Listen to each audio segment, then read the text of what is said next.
ఖనిజ సంపద అన్నింటి మీద కూడా వాళ్ళు కన్నేశారు. ఆ మొత్తం తీసుకెళ్ళడం కోసం ప్రయత్నం చేస్తున్నారు. గిరిజనులు తీవ్రమైనటువంటి ఇబ్బందులు పెడుతున్నారు.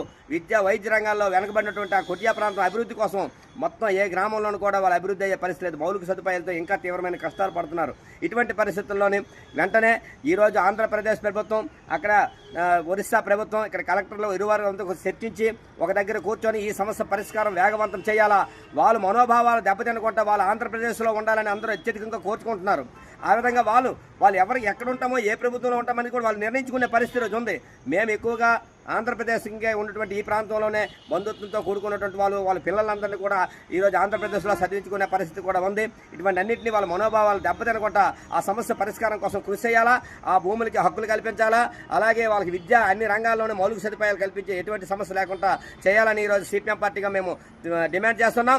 భవిష్యత్తులో ఈరోజు మైనింగ్కి సంబంధించి వాళ్ళు అక్రమ తరలింపు చేయడానికి ప్రయత్నం చేస్తే ఖచ్చితంగా దీని మీద మొత్తం ప్రజా సంఘాలు, సిపిఎం పార్టీ రాజకీయాలకు అతీతంగా అనేక మందిని కూడగట్టుకుని పోరాటాలకు సిద్ధం అవుతామని కూడా తెలియజేస్తున్నాం. అనేక సమస్యల మీద కూడా ఇప్పటికే ఆందోళన కార్యక్రమం చేయడం అనేది జరిగింది. దీనికి గిరిజనం చేయడం కోసం మరి అనేక హామీలు ఇచ్చినటువంటి గిరిజన శాఖ మార్చులు శ్రీ సంజయారాణి గారు, అలాగే మాజీ డిప్యూటీ సీఎం గిరిజన శాఖ మార్చులు రాజేందర్ గారు కూడా మరి గుటియా గ్రామాలు పరిశీలన చేసి పర్యటించి వాళ్ళకి అండగా నిలిచి వాళ్ళకు ఆదుకుంటామనే భరోసా ఇవ్వాలా.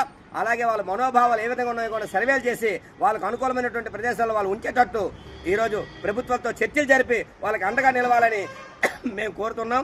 భవిష్యత్తులో ఈ సమస్య పరిష్కారం చేయకపోతే మేము ఖచ్చితంగా ఉద్యమాలు చేస్తామని కూడా ఈ సందర్భంగా తెలియజేస్తున్నాం. నా పేరు కోరాడీశ్వరరావు, సిపిఎం పార్టీ జిల్లా కమిటీ సభ్యుడు.